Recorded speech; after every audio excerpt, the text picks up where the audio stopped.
We're just here to welcome everybody here. I'm April Swenby. I'm the administrator of the Sandhill Watershed. This is Zach Herman. He's from Houston Engineering. He's our lead engineer and welcome for the watershed.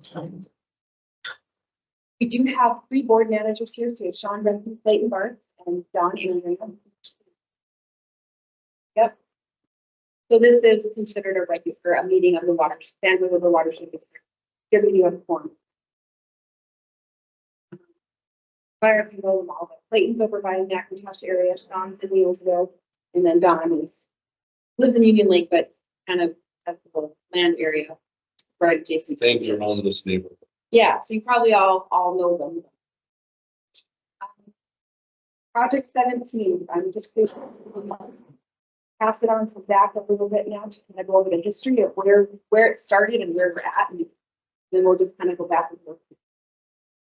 Sure, sounds good. So if you guys don't mind, I'm just going to sit here because I'm going to flip through the slides. But first thing, just a little bit of history about the project. I think most of you are familiar with it, but it's a public drainage system. The Sandhill Watershed District is the drainage authority on the system. So it's actually owned by those that are benefited from the system and pay taxes towards the system, and the drainage authority acts as the caretaker for the system. So that's kind of a process that's outlined in Minnesota state law, essentially. So the project consisted of improvements to several systems. You see them listed on the screen, as well as establishment of a new ditch west of Highway 9. Again, I mentioned this already, but the watershed is the drainage authority for the system. Been out there for almost 20 years now. So, you know, it went through the final hearing in 2005. I believe bids were let in 2005 with construction complete in 2006. As is common with a lot of these systems, to keep the annual assessment down, the construction was funded through a bond that was put on to the benefiting acres.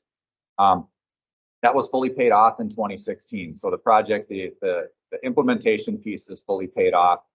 Anything that's being taxed now going forward is more for operating and maintaining the system, essentially, which is the responsibility of the watershed district. So the location of where we're actually talking about, again, I think most people here are familiar with it, but when you look at the map, you can see Climax up in this area of the screen, Beltrami down kind of in the southern central area of the screen here, and then the system that's actually Project 17 that the watershed district maintains is the red and yellow dash line that you see there. So you can see it primarily parallels County Road 41 to the east of Climax out to Highway 9. From there it goes south a couple of miles, and then there's an extension that actually goes to the east, another roughly 2 miles, where it basically intersects with Maple Creek. A little background, I guess, in terms of why we're here. We're here to discuss some maintenance things that we'd like to get some input from you guys on today before we move forward with those actions.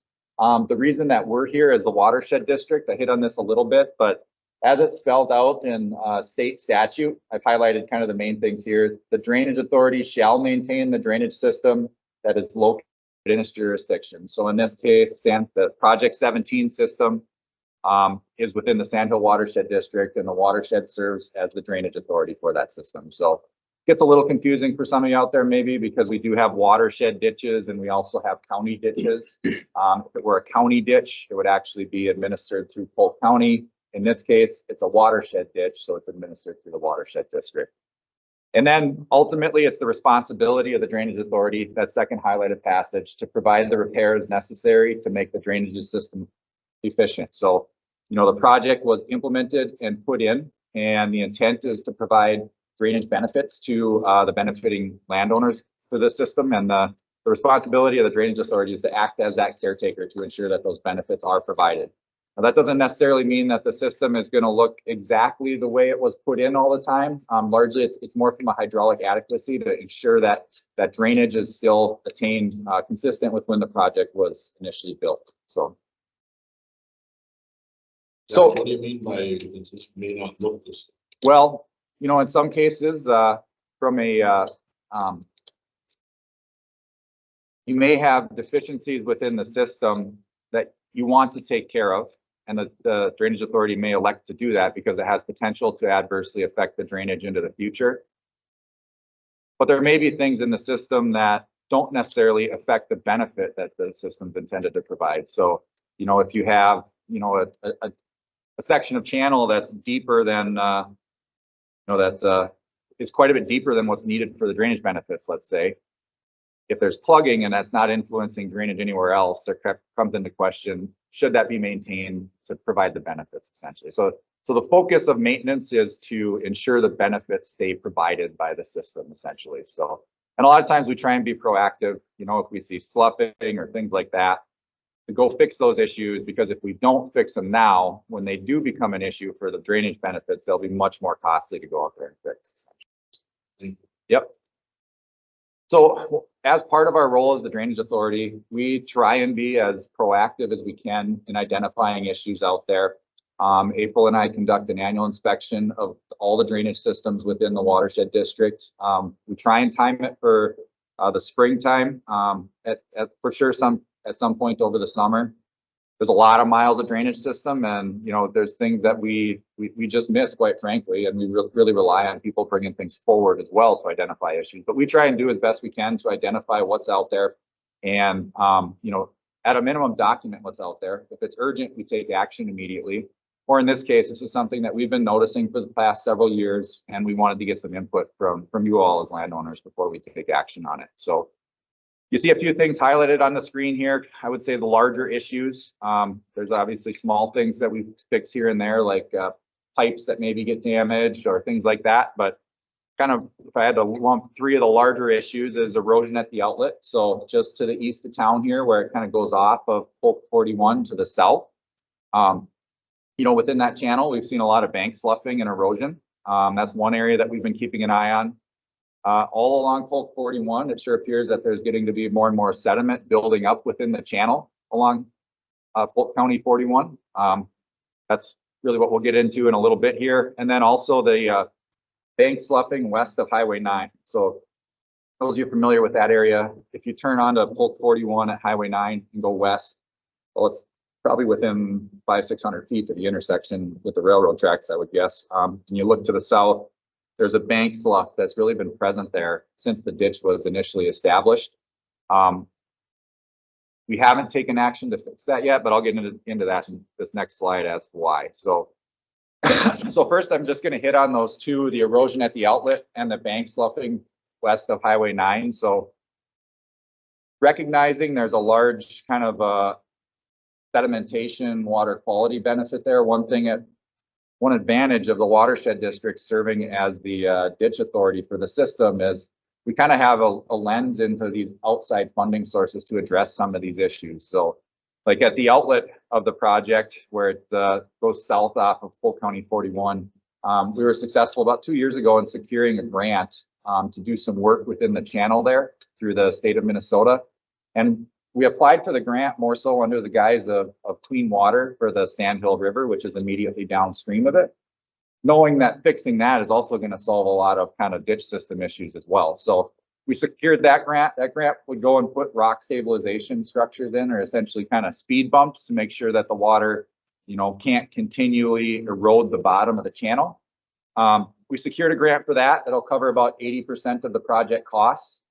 We've actually recently applied for an additional kind of phase to that grant that we haven't heard back yet. I was hoping we'd hear by this meeting, but we just haven't heard back yet. But we'll do some additional work to actually do the earthwork to level some of those failing side slopes. For those of you that are familiar, when you look south off of Polk County 41, you see the big sloughs that have shown up in that natural channel, to go back and fix some of that as well. So I suspect we'll hear back from that this week, hopefully, in terms of whether or not we get that. But either way, we've been able to secure a pretty good chunk of outside funding for those for that location. So knock on wood, either this summer or next summer, we'll be in there doing work to solve those issues, depending on what we hear on this other grant that we applied for. And the bank sloughing west of Highway 9. So again, another advantage of the watershed district, just kind of in terms of ties to potential outside funding, is there's this program called the One Watershed, One Plan. And essentially what that is the state mandates that watershed districts have to develop a watershed management plan on a 10-year cycle. And this is kind of the new way the state has put out there to do the planning cycle. And it encompasses everything from drainage to flood control to water quality to really all the resource interests within the watershed. And what comes out of that, the incentive for doing that process, is the state issues non-competitive funds back to that watershed once the plan is complete and adopted, which we just recently completed and got adopted. So pretty good chunk of funds. I can't remember what the dollar amount estimated right now for the sand bill, but 70. yeah, and it may be going up from there is my understanding. So, you know, that's not just the watershed district. That gets split amongst the SWCDs to work with landowners on their farms and things like that. We've got a lot of other things in the watershed that we're trying to fix as well. But this is one area that's been identified as a priority area for the watershed where that bank sloughing is occurring west of Highway 9. And our intent is to use those funds essentially to address that issue. And those funds are, you know, in terms of what's required, they're about a 90% state fund and a 10% local fund is the maximum that you can leverage it. So just by going through that, it may create some opportunity for outside funding. So we're trying to figure out ways how to address that. We anticipate for that one small area that could be a fairly expensive fix to go in there and try and address it. We think there's, you know, some type of sand blends under the ground where we've got a lot of water movement subsurface that's causing some of the instability. But again, trying to leverage some outside funds for those two locations. So but kind of the meat of what we wanted to talk about today is some of the sedimentation that's happening within the channel. So the area that we're primarily looking at here, we've noted it kind of throughout this stretch. All along, it's about 10.5 miles of channel. We've seen varying degrees of what appears to be sediment accumulation. I'm sure some of you, if you've driven by and have noticed, there's a lot of, you know, ponding water that occurs. A lot of aquatic vegetation is growing in the channel. We suspect we've got a lot of kind of high spots, low spots, things like that within the channel itself. We've been watching it for, oh geez, well, since I've been involved with the watershed, so about 10 years now. We've been just kind of keeping an eye on it. It does seem like it's slowly progressing to get a little more and a little more, and we just wanted to bring it forward to the group this year to kind of lay out some options of what it could look like to do some maintenance on that stretch to clean out the sediment. So one of the challenges with that stretch of channel is, well, maybe I'll get into the pictures here first, but just to show you some pictures from the inspection. As I mentioned, we try and do them in the spring, and I think these pictures probably tell you why, because these were actually done in August. We have let this past year. You tell the vegetation is kind of fully grown, so it's hard to see some things. But last year was done a little later because we were waiting for some new technology to help with the inspections, but you can kind of see through the pictures there, ponded water. You see a lot of kind of darker, more aquatic vegetation in the bottom of the channel, very indicative of sediment buildup occurring within the channel. I've just got a few pictures just to show you at different spots along the channel. Kind of a similar thing. We see this a lot at some of the culverts where I suspect we have higher velocity through the culvert, creates a little bit of a pool, and then some of that sediment just deposits immediately downstream of it. Kind of a similar thing. These pictures kind of all look very similar, but just to kind of show you what we're seeing out there in the springtime, especially this year's actually a good spring to see it, provided we don't get substantial runoff, because you can see the ponding and some of that occurring with lower flow in the channel, which we haven't really had an opportunity to do the last 2 springs with the flooding. So, and then just to the east of Highway 9, I just showed for representative as well. So what we had laid out here was a few options. So first option is we can just continue on the path we're on. We can just continue to monitor what's going on out there, you know, continue to reevaluate what those needs might be in the future if we see additional sedimentation in the channel. We do feel at some point some work is going to be required to ensure that the drainage benefits are still adequately provided out there. You know, and that's going to, you know, that's kind of a requirement of the drainage authority based on our statutory authority to ensure that those benefits are provided. But but we could go down that path just to continue to monitor into the future and kind of, come back as we think things are continuing to progress or more work is needed. Option 2 would be a phased approach. So this is, right now the watershed district has the ability as the drainage authority to assess need and then determine what we want to levy against the system for maintenance. And we'll get into that in a few slides here, but then they can carry a maintenance account for the system that can be used to go out and address things kind of as they come up. A lot of times like post-spring flood, it's really advantageous to have the funds available to go out and do the work and fix things up immediately after the flood, rather than having to wait for FEMA to approve things. We're not sitting out there with damaged infrastructure for months on end. So we think this phased approach overall would likely be one of the more expensive options because your construction costs are going to continue to rise on an annual basis. We've certainly seen that through the last 5 years, that construction is getting more expensive. Obviously, fuel is probably a big driving factor of that when we're talking about moving dirt. The other option we laid out here is a large repair, and these costs are very, very high level. So this essentially was just coordinating with a contractor that has equipment to do the work if they were to do it all at once. One of the concerns they have is because of the depth of the channel, they may end up moving the dirt twice to be able to get it up on top to place it. Whether you do that with a long reach or you move it twice with a regular excavator, from what I'm told, it's not a huge savings either way because you just can't move as much with a long reach either. So these are pretty high level cost estimates at this point. If we did go down that route, the dollar amount likely would be high enough that the watershed would have to do a competitive public bid process with contractors. So, we would, essentially advertise for bid. Eligible contractors would put together their bid.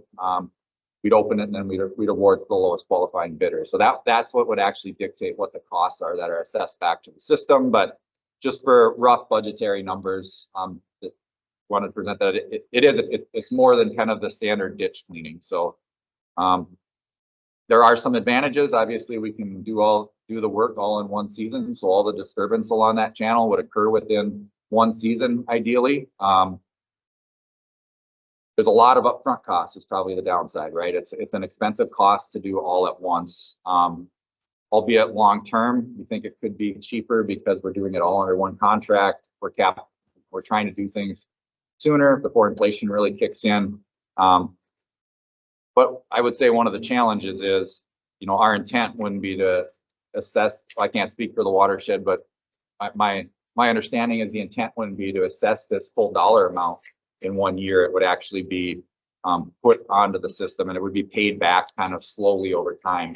We're really fortunate that the watershed district is in a strong cash position that they can kind of help fund some of these things by borrowing against other accounts. So we're not having to pay kind of the high interest rates to the bank and bonding and things like that as well. So and then there's another option where it could be someplace in between there. Maybe we want to do a little bit more, but we don't want to do the whole thing within 1 year to try and help balance costs a little bit. Do you want to go through the? Yeah, so in preparing for this presentation, we just went back and looked through where we're at today with this fund. And for 2020, when you look at your property tax statements, you'll see a line item for project 17. And that will and you can look back today, last year, 5 years ago, 10 years ago, and it will show you what your parcels paid in assessments for that particular ditch project. So when you look at that, you'll be able to see what your land is actually paying back. But for 2024, the managers every November, they set the levy amount and they set a $50,000 levy for the maintenance fund for this system. And every year they set that. And every year it changes because they have to plan for inflation. They have to plan for, potential things that might happen during a spring flood. And their goal is just to gradually build that account up. Currently, right now, there's $7,637.94 in that account. And you might ask, well, why is there only, $7,600 in that account? Just going back to what we said, even though we levy every year, we do have maintenance that occurs. Some of the maintenance examples are just annual inspection costs. We spray for cattails every year on our systems. Spring flooding repairs that have come up. And just ordinary maintenance that has come up, some bank repairs, some culverts. I'm sure that you've seen us all out there doing some. And as always, this is all public data. So anytime any landowner wants to see what the expenses are of any ditch system, they can come to the watershed district and we'll give them a copy of all of the expenses that have been incurred for any ditch system, because like Zach highlighted earlier, we're just the caretakers of that ditch system for you guys. And the board does their best to just manage through that. The next slide, please. So if using your input is how the board is going to make their decision, how they want to go forward and meet the statutory requirements and make sure that that system is running as efficiently as it can, how would they finance this?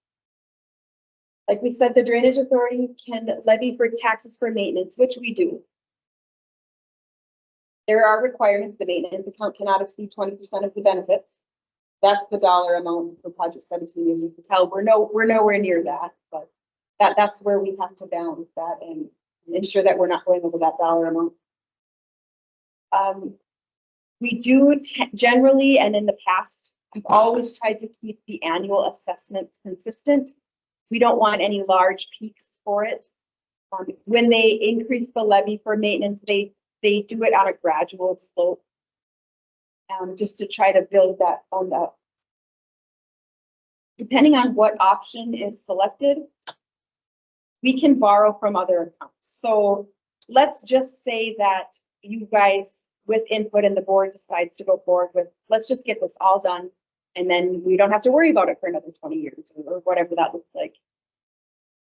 The board would say, okay, let's just keep the levy as an example. Now, I'm not the board makes this decision, but they could say, let's keep the levy at 50,000 next year. And then in 5-6 years, it's paid for.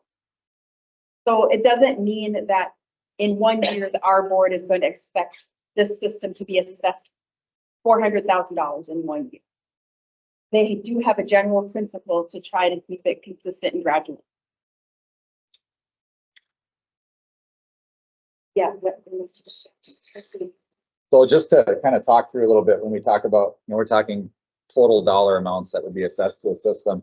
I just wanted to give you guys an idea of how that actually relates to maybe the property that you guys own out there. So again, looking at the picture of the system, when this was built in, well, not when it was built, actually before it was built, as part of the legal process to develop the project and get the final hearing and all that, there's a group of people called the viewers that the board hires that goes out and assesses benefits and damages from the system, essentially. So they come up with what benefits are for the system, and then essentially when we say, okay, for $50,000, that's pro rata back to those benefits. So the taxes that you may see on the property you own are pro rata relative to the benefits from the system. So just to give you an idea on this system,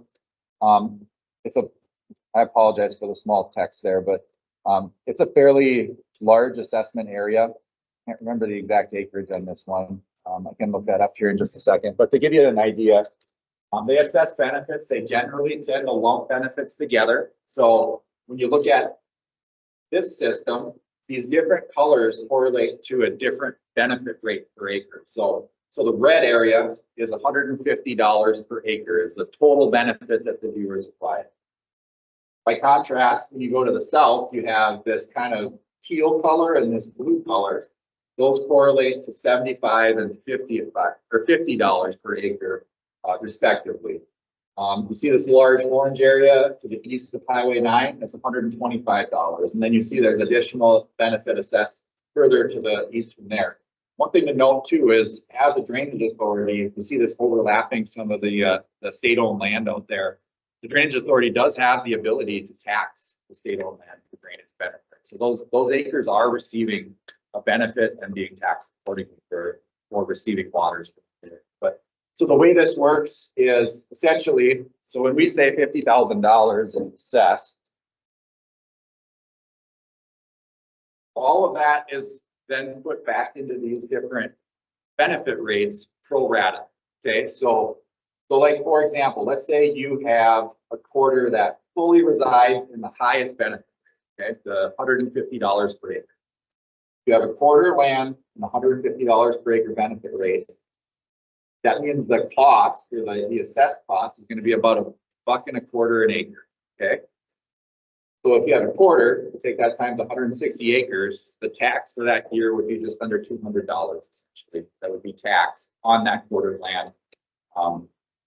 And that's across the whole quarter. That's not per acre. So that's for the whole quarter for that $50,000 assessment that would be levied. And you know, it kind of varies a little bit. You know, obviously, if you have a quarter of land that overlaps two of these colors, it's not going to match up perfect with one of these. It's going to depend on how much of that is within one versus the other, essentially. So that's largely how the assessments are determined.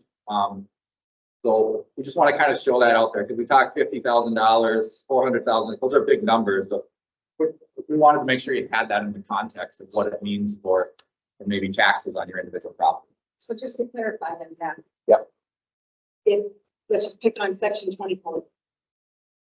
Whoever owns this pays $200 if the watershed district levied 50,000. Correct. That Yep. would be correct. They own one quarter in section 20. So in 2024, that is what you can expect on your property tax statement for that particular parcel. But we only have 7,600 in the account, and we're gonna want to build that up whether we clean this whole ditch or not. No matter what, no matter what decision is made, that is what decision our board made last November, was to levy this system $50,000. And Which is I would right. expect them to do at least that or maybe a little more this year. To account for inflation and to keep So- that fund. If we're gonna do some cleaning, it's gonna be above and beyond this. Did you say what they thought? That would be a board decision, but you could say, you know what, let's, that's the number we're comfortable with as a board. Let's just keep it at 50,000 and we'll put it in the red for a few years and it will eventually pay itself back. And then gradually increase it 50,000, maybe 60,000 next year, so that it's not any one big hard hit for anybody. But that would, yeah, you're right, Don. It would be a board decision with that. Yeah, and I will say the watershed is in I feel like a very good position, and you definitely don't see that with every drainage authority board. Just having the ability to kind of borrow funds from other systems, to ensure that we're kind of keeping up on maintenance. You know, a lot of times if things are run on the razor thin margin, and something like this comes up that involves going and getting a bond or borrowing money from the bank, well, that creates quite a predicament if all of a sudden we have another 2023 flood and we have substantial damages that we have to repair out there. So from a cash perspective, watershed's sitting in a really good place. So there's I guess what I'm trying to say is there's a lot of options there the watershed has at their disposal. Keep doing the things we're doing. So this is what we want. So it would be fair to say then, let's just say the watershed district says, okay, now we want to levy 100,000. This section of land would go at about, they would see about $400 on their property for that section, right? For a quarter. For a quarter, Yeah. right? So I'm not saying that they would do that. It's just for reference that this is what it would look like on your property.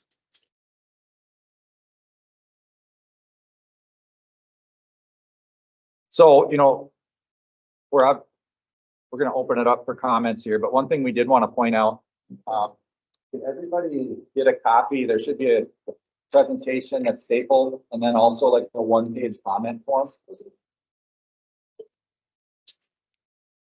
We'd love to hear feedback from everybody today, but we'd also just ask if you could just scribble your comments down on the form. It would be very helpful for us, just for kind of helping to document, you know, what we hear for feedback, so we can report that back to the board. We do have 3 board managers here as well, but just so the the rest of the board can see what type of input we're getting.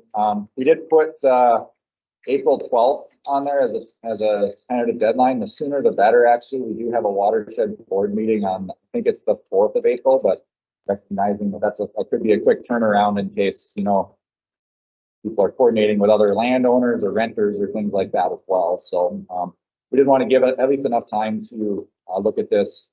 You'll see on there, there's a QR code. For those of you that know how to use those, you can scan that with your phone. That'll take you to the Sandhill River Watershed District's website. It'll actually take you right to the portion of their website that's the project 17 or this specific project. We have kind of a place for each project.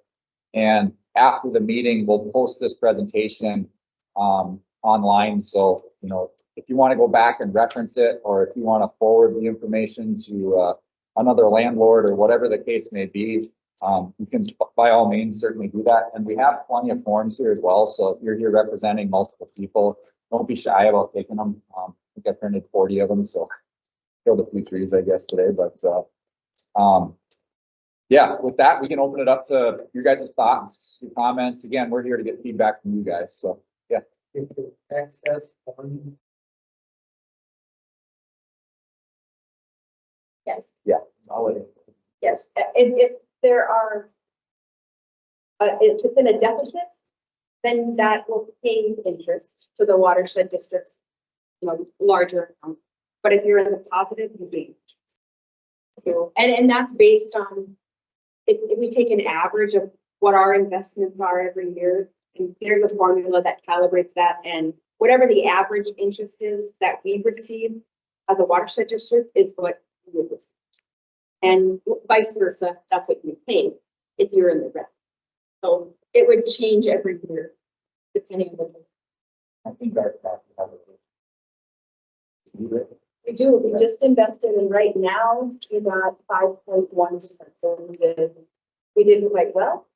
So if right now, if project 17 did nothing, they had, like I said, we have 7,600 in there, and we'll have another 50,000 by the end of the year. We've had some maintenance expenses that should be minor this year, but you would gain interest on whatever's sitting in, and that just lives up to the money.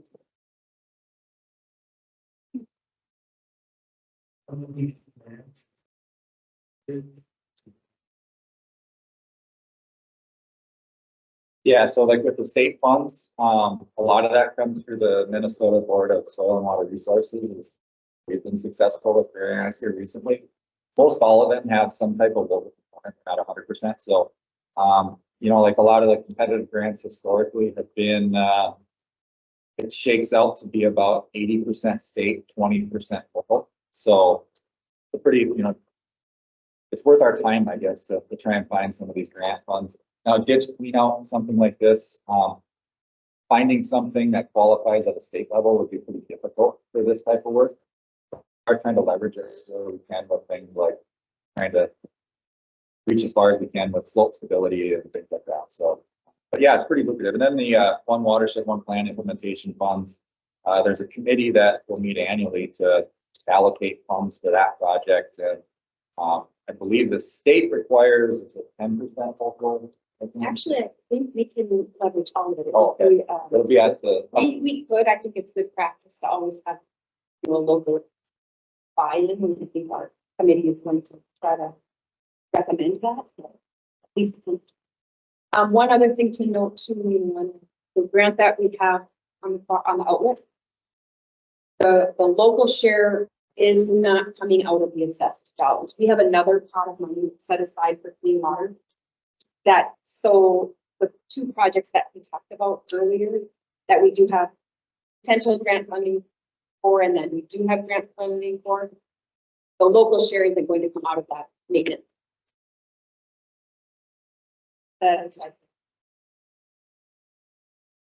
They watch that, they realize that erosion in the ditch hurts clean water.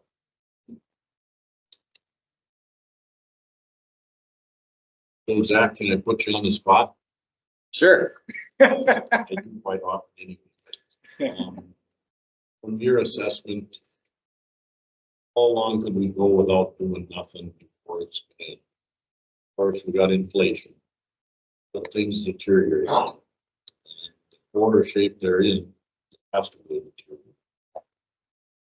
I suspect a lot of that's gonna be, not a lot of what's been fueling what we've been seeing here is the recent severe spring flooding. I would suspect we're getting a lot of sediment coming off fields during the springtime. And we get another couple of floods like we've had the last 2 springs, that's gonna accelerate things, but boy, I mean, how long could we go? That's a sort of a loaded question. I mean, 3, 4, 5 more years maybe, but that can all change with one big flood. Do you expect that, because we've had such a dry year, that doing a ditch this year would take less time? It would certainly help. I think, in a perfect world on these deep ditches, if you can actually get down in there with like a D8 dozer, you know, the bottom's wide enough where you can actually do the bottom. I think the problem we have here is it's gone for so long without doing anything now that we have so much up and down and water, even during dry years, there's so much water that sits in the bottom of it. I think it's largely all going to be wet and mucky. It's all going to be excavator work. It's just going to involve somebody sitting on the bank and scooping it up. So it will help though from the standpoint there'll be less, you know, if we went out to bids, if it stays dry. You know, Can get in there earlier. obviously, if it rains 3 inches and the ditch is 3 quarters full for a week, you know, that may stop, that could hold things for up to a month. Or try out. Yep. This project here, do you think this has more priority than some of the other things that we consider can be cleaned first? Well, each ditch system kind of functions on their own. So like as a ditch authority, we have to look at each system individually.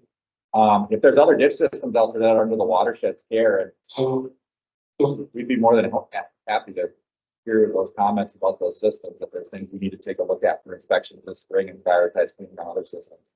They'd be a completely separate finance mechanism, so they almost have to be treated, you know, separately by the ditch system.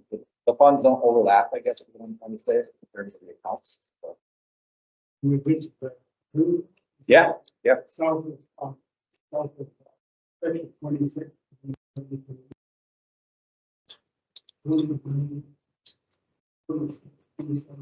So these ones here, Right.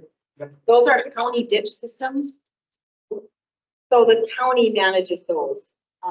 Rich Sanders would be the ditch authority for that. If you want to see those clean, you have to call Rich. That 90 and 46. Is that Yep. what I'm talking about? we've got ditch 90 and ditch 46. 1946, yeah, those are all county ditch systems, so we have no jurisdiction to help with those. Unless landowners wanted to petition the county to turn them over to us. We will take them if landowners want them. So we definitely talk to Rich about that. But last I talked to him, he's open to it if that's what landowners want. And we did have a meeting there last year to talk about all of these systems and what that might look like. And there was consensus, I thought, that landowners would like to see some of those clean, but I'm not sure where Rich is at with that. Well, at that meeting, we talked about ditch 46, maybe doing an improvement up to This one. 90, yeah. Yeah, and the reason you saw us there at the watershed at that meeting is, sort of gets messy, and I think it's confusing for some of us that live in this world every day, but you know, you have county systems and you have watershed systems. If the watershed exists where the county system is, and let's say you as landowners petition for an improvement, that automatically becomes the watershed ditch. So it's a little convoluted. I can only imagine you guys that don't live in the world trying to understand the way that works, but that's why we would have been at that meeting, over that last spring. Yeah, to see if that's what landowners wanted, we were ready to help and get that going. But it kind of sounded like at that time, they wanted to just see things clean, like you had mentioned. So maybe give Rich another call. Yeah.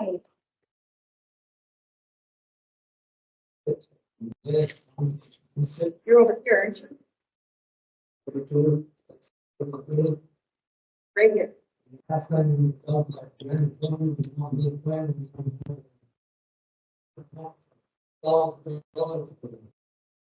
That's real.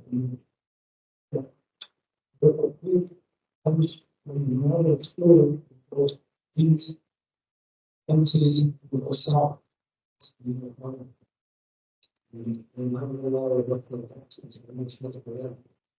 Yeah, so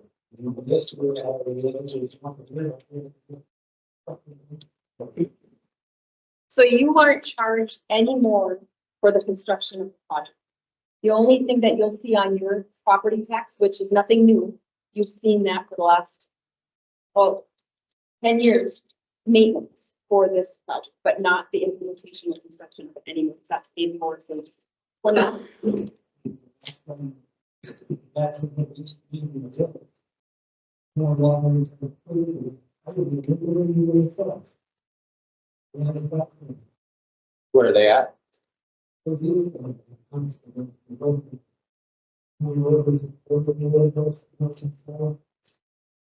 Okay, so there is a ditch system right here.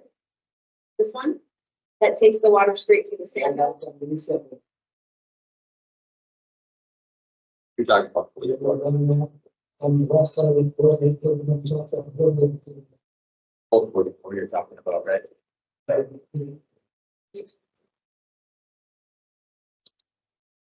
Yeah, up in this area.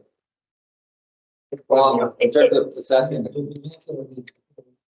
The only way to, if you feel like your assessments are wrong and you shouldn't be paying that, the only way to get around that, I think, being we're here now, that proceeding took place in 2006 of who was going to be assessed, is to do a redetermination. And that's costly. If people feel like the benefits are not consistent with where they should be, we have to redetermine the system and invoke that statutory process.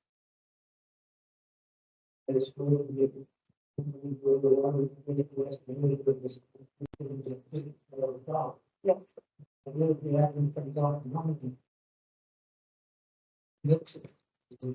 So during the redetermination process, then you would be able to contest it at that time.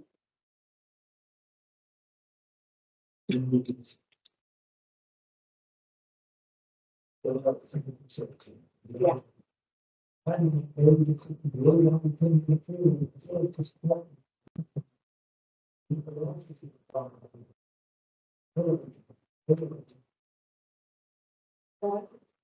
I mean, when the viewers assess it, they're looking at where every parcel goes. And it either goes north or east, and if your water goes there, that's how they evaluated it. I'd have to really dig back in. It would show that. And I can look back into the notes and see what that would like with that too. But it probably isn't going to stop what's already been invoked in 2006. But it maybe will provide an explanation to you. You didn't feel it.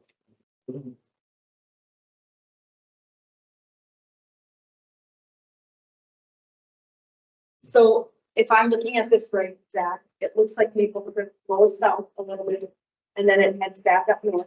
Yep. And outlets directly in the project 17 right here. So any water here that enters Maple Creek has to go somewhere and it goes directly into the ditch. Correct? yeah, and you know,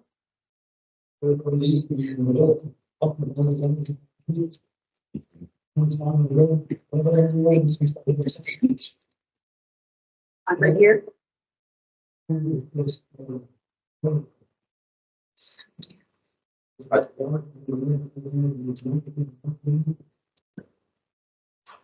They come from a different ditch system, is it T-Word?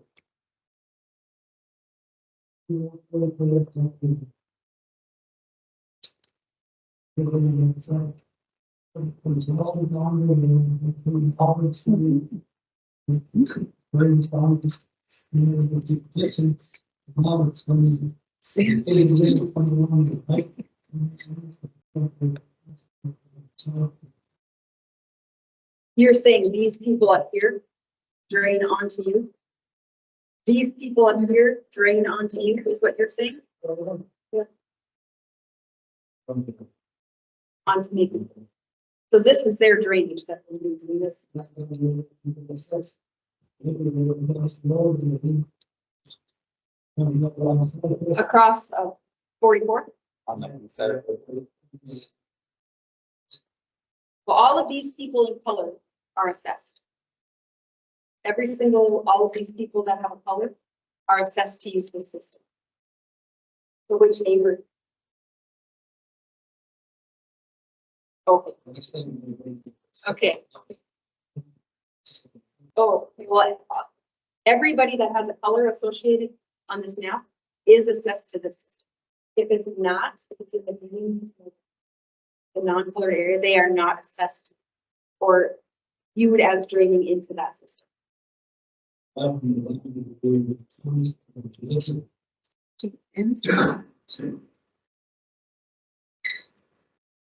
we can talk about that after the meeting. You can show us maybe on the map exactly.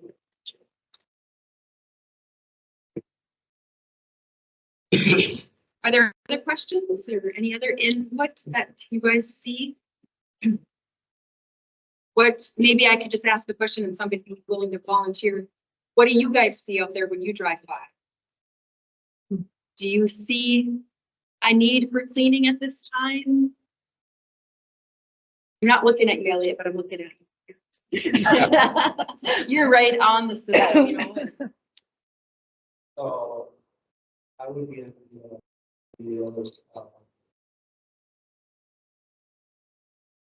that where it's at, I'm going to take a little bit.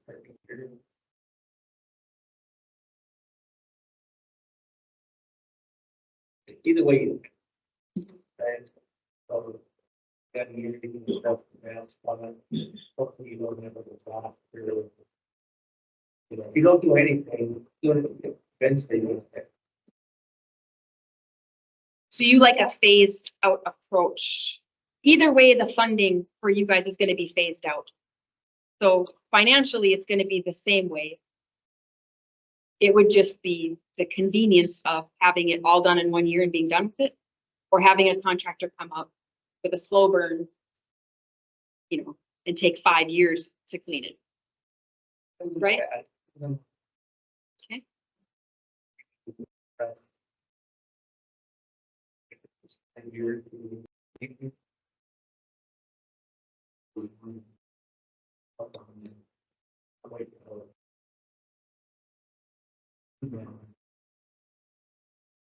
And I would say the reason we haven't done action data is largely because of that bond.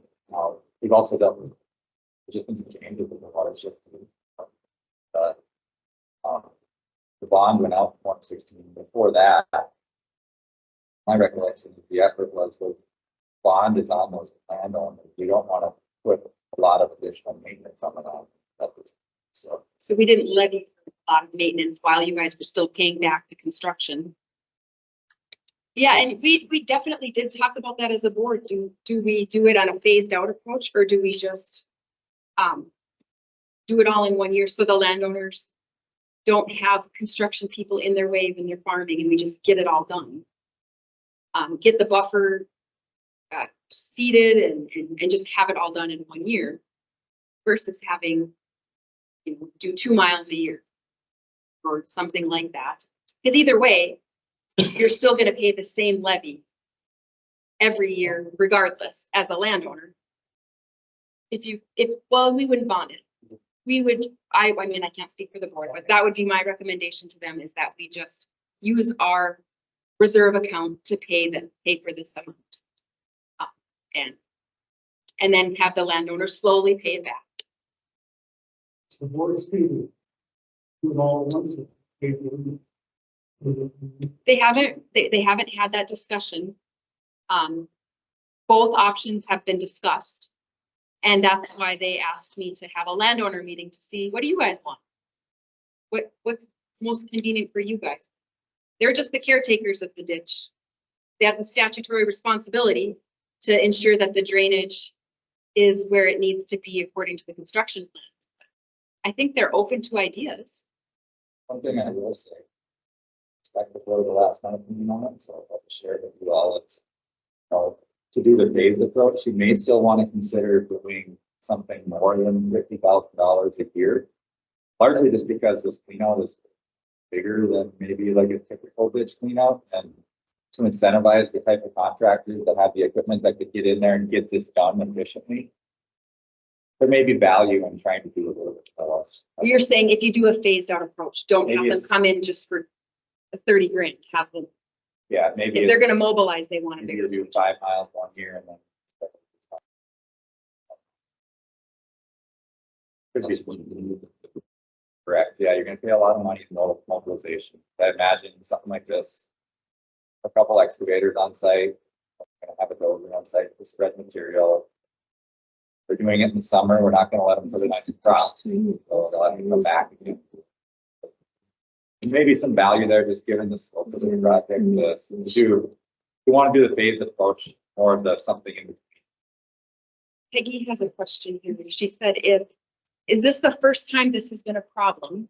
And is there a more permanent solution so we don't have this all the time?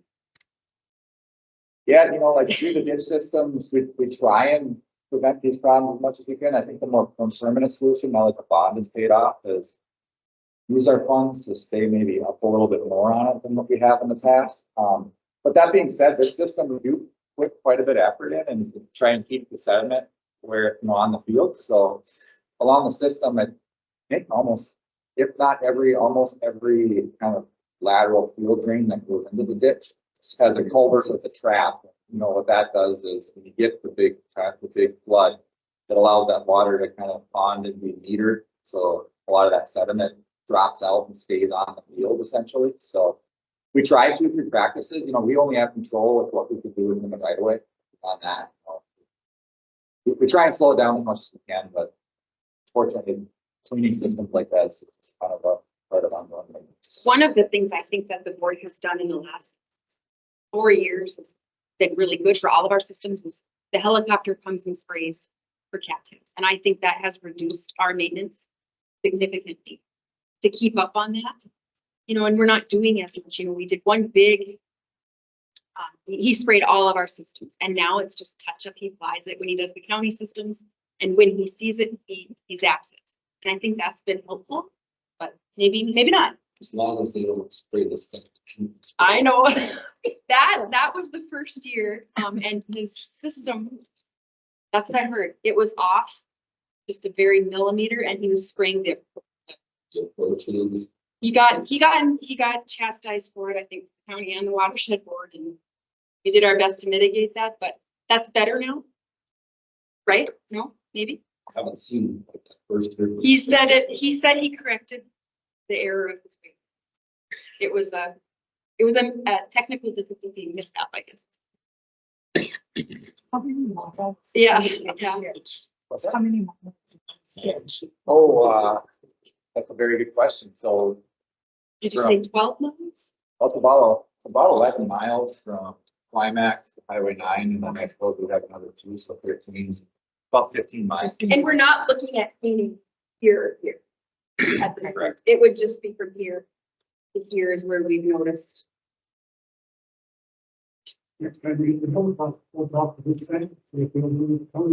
He does. He's supposed to be. They're on a schedule. 3-year rotation. So April, you said you're not gonna clean We didn't, east of Highway 9, we didn't see a need for that at this time. but we still will be levied Yep. money towards the cleanup? Because. Yes. Yeah, We just, Okay. the maintenance is really just for where they need. okay, But now we build the fund up, and if there's a spot that needs cleaning here, the maintenance fund will take care of that as well. okay. It's just that there isn't a need for it that we've identified. But if there was, the watershed district would take care of it. It's only gonna get more expensive too. Yeah. Yeah, it's not, like they say, it's not gonna get any cheaper No, than it is today to do it. But we really wanted to know, do the landowners see the need? What is your drainage like out there? Well, I guess my opinion on it is, when we built the ditch, the first years we had trouble where some of the over Project 12 enters down at the towards the mouth down here where we had some bigger ditches coming in like this. You know, and it blew into the bank on the, across the ditch because everything was soft and new. And so we battled that for a while and kind of got that solidified. They put a bunch of rocks and stuff up. What really in our watershed, we have so darn much drop from here to here.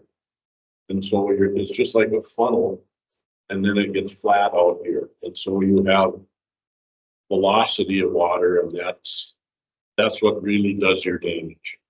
And I guess my fear is, not a fear, but when I look at the Sandhill River and ditch to the south, and as much disrepair as that is in, geez, I don't ever want our ditch to end up like that.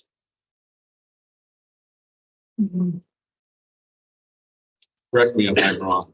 Yeah, no, that's well put. It's, How many feet of drop was this action? really good question. I don't have the answer to that. Other than A lot. Well, the Sandhill ditch, I bet you know them numbers. Yeah, well, you're kind of dealing with the beach ridge, so it's, you know, well, I could, maybe I'm. Further to Beltrami is what, 75 feet or? Then you get from, Beltrami. From here to here was 70. Say it was under 50.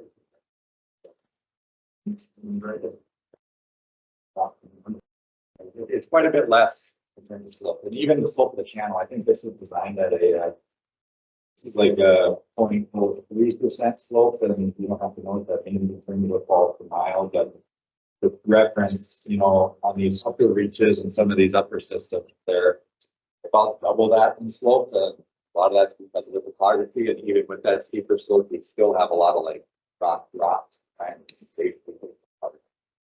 It's just that the lay of the land, you know, you're dealing with the beach ridge, the old beach ridge of Glacial Lake Agassiz. This is new lot in the last year. No, it's to the west, it's to the east.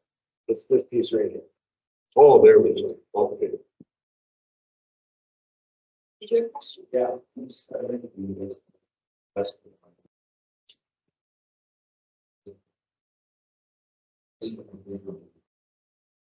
We haven't done a survey yet. I would suspect, just based on what I'm seeing, it's probably right. Mm. Little bit less to the east of 9. The other part there too is kind of a order of operations with cleaning the system. We feel it makes sense to start at the bottom.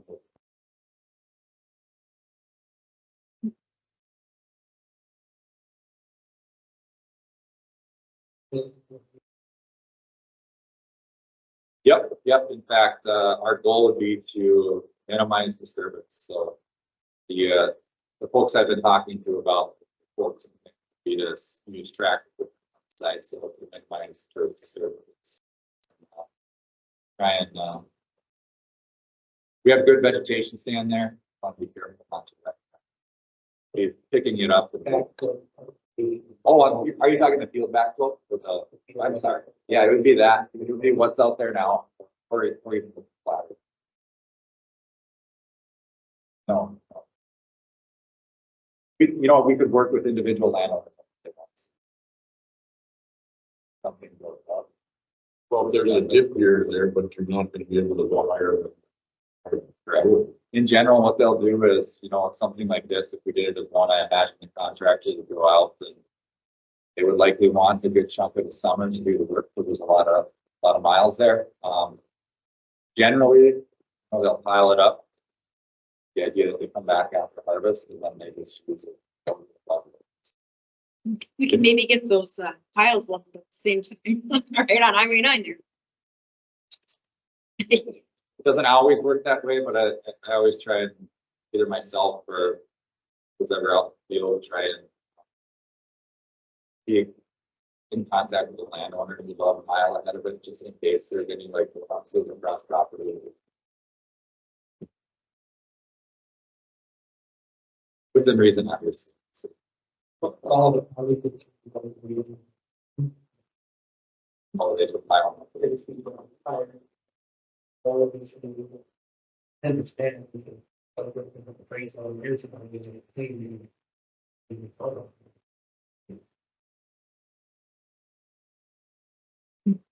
Yeah, our goal would be to work.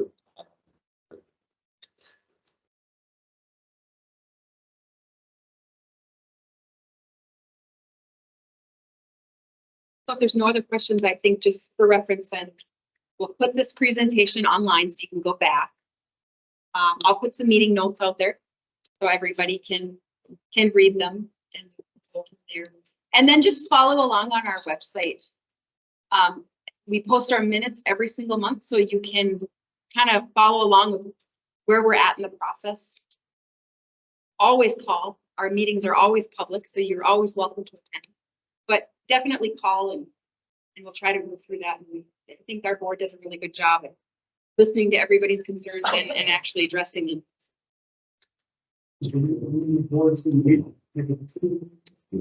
I mean, well, we'll take your feedback.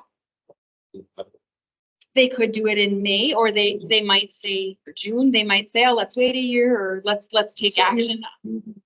Either way, the levy isn't, I wouldn't anticipate the $50,000 levy to change, you know, or if anything, it would still increase because we still have to have a maintenance fund. So I wouldn't anticipate them to do anything. In the past, they've never taken drastic measures to increase that levy substantially. They like to keep it slow and consistent. Yeah, and if we do a larger, either the whole project or a large chunk at once, we'd have to talk to the board, but there may be value in getting everything ready to bid it this fall. So the contractor kind of has a lot longer window to plan for. If you try and kind of cram it in there and bid it, then let's say we open bids in August, by the time you award them and they mobilize, it might be end of September, and then they're dealing with a tight window, and you generally pay for that. We'll have to evaluate that, I guess. Yeah. Yeah, You do a phase in now and then next year you find out it's a flood. Why didn't we? Yeah, yeah, you're right. Yep. Yeah. And then you just put more sediment back into what you just cleaned. We've noticed that too. If we only do partial ones, it just builds up in one spot and then backs up on other people. It's good practice if you can do it. so if we did a major cleanup, and then after that, say you just levied so much each property, yeah, what kind of dollars are you talking about there? I would anticipate, I mean, the levies usually don't go backwards. They don't go down. You know, Right. once you set Right, your levy, it's either that and then it gradually increases, you know, to accommodate the changing needs of the times. mhm, So either way, I wouldn't anticipate that to change much because we have to have a maintenance levy built up. Right. You know, we've been pretty generous, I think, by not levying while you guys were paying that bond off. Well, now it's time to build that fund up so that when things like this arise, we have the funding to be able to do that. So you guys have the drainage that you paid. So if we in 2016 finished paying the bond off and we've been paying 50 grand a year It since. hasn't been 50 grand a year since. Yeah. We just increased that slowly. I think I'd have to really look back, but I think it started at 10 grand. You know, and we've just slowly increased it. Last year we talked a lot as a board about this system, knowing that we have some maintenance needs coming. So we can't just sit there at 20 grand a year, knowing what's coming down the pike. We had to build that fund. But you're right, Don. 2017, the levy didn't look like this. We did 50 grand since 2017. We wouldn't be having this meeting, right? Or I was gonna say, if we only got $7,600, Yeah. where's our money? Well, But we haven't been collecting it. we haven't been collecting it, and we did have some maintenance. We had, like you said, that ditch from the north came in and it ate that whole bank levy we had to pay. There has been some things that we've had to repair because they were emergent. We tried, I don't know what year it was, but right on Elliott's place there, that slough tried to repair it. It failed right away. I mean, but those things come at a cost. There's a few major maintenance things that they've done in the past that have taken away from the maintenance fund. But again, those are all public information anytime any of you want to come in and see every single check that's been issued on the system. It's yours, so that's available to you.